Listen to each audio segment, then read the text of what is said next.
Hey guys, welcome back to my YouTube channel. और मैं आशा करता हूँ कि आप सभी ठीक होंगे। तो फिर गाइस, आज हम देखने वाले हैं चतुष्फलकीय उपसह संयोजक यौगिकों में डी ऑर्बिटल का विस्फोटन। ठीक है, डी ऑर्बिटल स्प्लिटिंग इन टेट्राहेड्रल कॉम्प्लेक्सेस। तो फिर टेट्राहेड्रल कॉम्प्लेक्स में किस प्रकार से डी ऑर्बिटल का विपाटन होता है गाइस, वो हम जो है इस वीडियो में देखने वाले हैं। तो फिर चलिए देखते हैं। तो फिर मैंने यहाँ पर जो है टेट्राहेड्रल कॉम्प्लेक्स बनाया है गाइस। इस प्रकार से जो है टेट्राहेड्रल कॉम्प्लेक्स में केंद्रीय धातु आयन तथा लिगेंड्स जो है व्यवस्थित होते हैं। ठीक है, पहले जो है एक क्यूब का निर्माण कर लेना है। फिर क्यूब के जो है चार कोनों पे है ना, यहाँ पे देखिए चार कोनों पर जो है लिगेंड्स को रख देना है। सेंटर में जो है केंद्रीय धातु आयन एम रहेगा। ठीक है, केंद्रीय धातु आयन पर जो है धन आयन होता है ना, प्लस चार्ज होता है, और लिगेंड्स पर जो है माइनस चार्ज होता है। तो फिर ये हो गया कॉम्प्लेक्स के बारे में है ना, टेट्राहेड्रल कॉम्प्लेक्स की किस प्रकार से होता है। चतुष्फलकीय व्यवस्था में धातु आयन और लिगेंड्स की अक्षीय स्थिति है ना। तो फिर जो टेट्राहेड्रल कॉम्प्लेक्स है उसमें लिगेंड्स और केंद्रीय धातु आयन जो है इस प्रकार से व्यवस्थित होते हैं। अब चतुष्फलकीय यानी कि टेट्राहेड्रल कॉम्प्लेक्स में विपाटन किस प्रकार से होता है वो मैं थोड़ा सा बता दूंगा, ताकि आप लोगों को समझने में जो है आसानी लगे, है ना। फिर हम नोट्स की ओर बढ़ेंगे।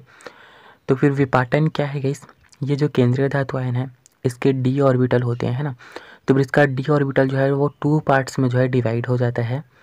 टू पार्ट्स में डिवाइड होना ही जो है स्प्लिटिंग कहलाता है या विपाटन कहलाता है। ठीक है, तो फिर इसका जो डी ऑर्बिटल है वो टू पार्ट्स में डिवाइड हो जाता है।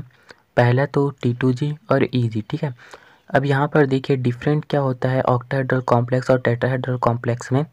ऑक्टाहेड्रल में क्या होता है, जो T2G है वो कम ऊर्जा वाले ऑर्बिटल्स का समूह बनाता है, जबकि EG जो है वो उच्च ऊर्जा वाले ऑर्बिटल्स का समूह बनाता है ना। लेकिन हम यहाँ पर भी टेट्राहेड्रल कॉम्प्लेक्स पढ़ रहे हैं। तो फिर इसमें क्या होता है, ये टू पार्ट्स में डिवाइड होगा, T2G और EG, है ना।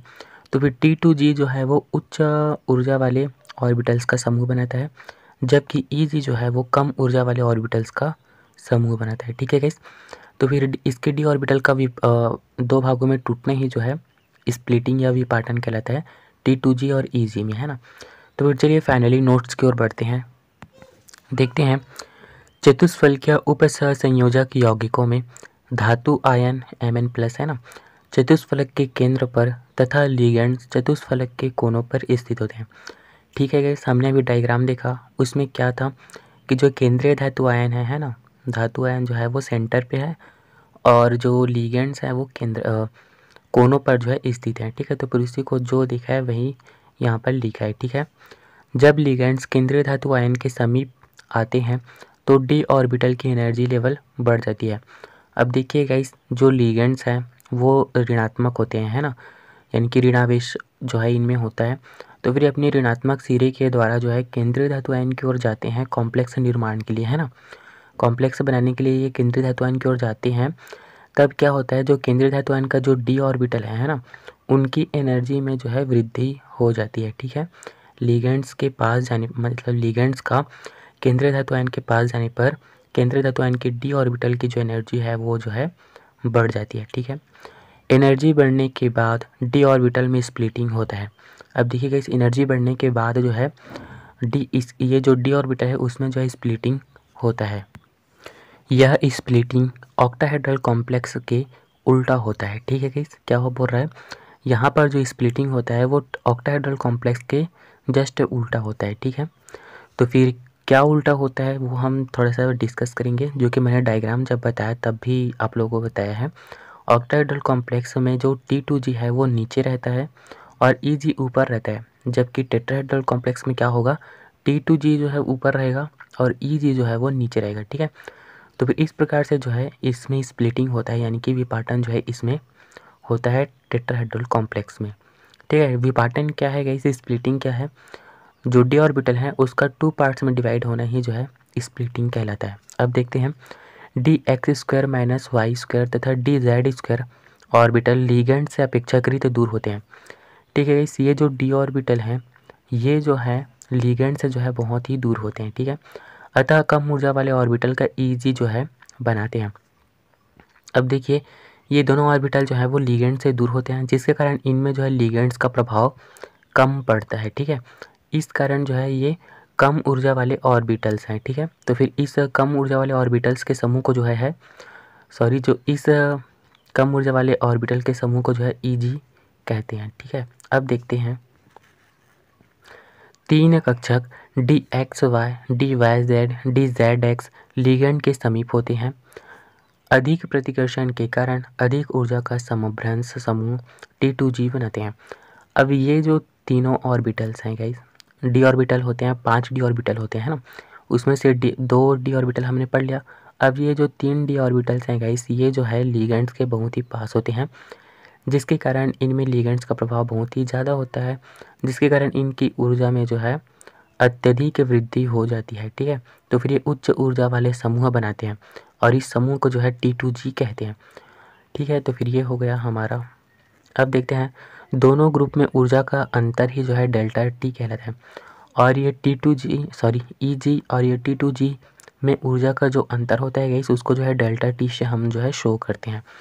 तो फिर चलिए स्प्लिटिंग किस प्रकार से होता है इसमें हम देख लेते हैं। ऊर्जा जो है यहाँ से ऐसे बढ़ रहा है। ठीक है गाइस, और ये जो है डी ऑर्बिटल्स हैं, पहले इस अवस्था में होते हैं। ठीक है, जब लिगेंड्स इनके पास आ जाते हैं तो फिर ये यहाँ पर आ जाते हैं। ठीक है, इनकी ऊर्जा में जो है वृद्धि हो जाती है। यहाँ से देखिए, यहाँ से यहाँ आ गया। ये जो डी ऑर्बिटल है गाइस, यहाँ पर भी आप ऐसे ऐसे बना सकते हैं, मैंने नहीं बनाया है ना।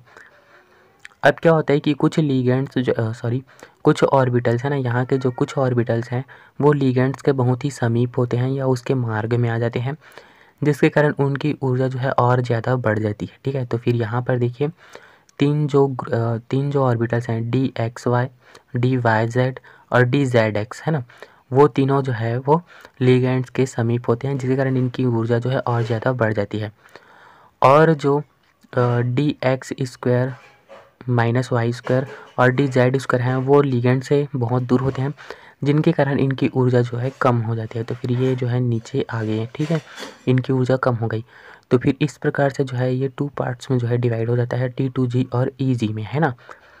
तो फिर इस प्रकार से स्प्लिटिंग जो है टेट्राहेड्रल कॉम्प्लेक्स में होता है। अब देखिए यहाँ से यहाँ तक की जो एनर्जी है वो 0.4 डेल्टा टी है, और यहाँ से यहाँ तक की जो एनर्जी है वो 0.6 डेल्टा टी है। ठीक है, और यहाँ से यहाँ तक की जो एनर्जी है वो डेल्टा टी है। ठीक है, तो फिर इस प्रकार से जो है स्प्लिटिंग वाला आप लोगों को डायग्राम भी जो है बनाना है। ठीक है, जो क्यूब वाला मैंने बनाया है वो भी आप लोगों को बनाना है डायग्राम, और ये वाला भी जो है चित्र आप लोगों को बनाना है। तो फिर इस प्रकार से जो है गाइस टेट्राहेड्रल कॉम्प्लेक्स में स्प्लिटिंग होता है। ठीक है, स्प्लिटिंग क्या है, डी ऑर्बिटल का 2 पार्ट्स में डिवाइड होना ही स्प्लिटिंग है। ठीक है, टेट्राहेड्रल कॉम्प्लेक्स में क्या होता है कि जो T2G है वो ऊपर चला जाता है और EG नीचे होता है, जबकि ऑक्टाहेड्रल कॉम्प्लेक्स में क्या होता है, EG जो है गाइस वो ऊपर चला जाता है और T2G जो है वो नीचे आ जाता है। बस यही डिफरेंट है। अगर आप एक पढ़ लेते हैं तो फिर दूसरा जो है आप अपने आप भी बना सकते हैं, सेम चीज़ रहेगा, मात्र EG जो है वो ऊपर रहेगा, T2G नीचे रहेगा। ठीक है, ऑक्टाहेड्रल कॉम्प्लेक्स में। तो फिर आई होप आप लोगों को ये टॉपिक समझ आया होगा। अगर आया है तो फिर प्लीज़ वीडियो को लाइक करेंगे, चैनल को सब्सक्राइब करेंगे, दोस्तों में भी शेयर करेंगे ताकि उनका भी फ़ायदा हो। और थैंक यू गाइस मेरे वीडियो को वॉच करने के लिए।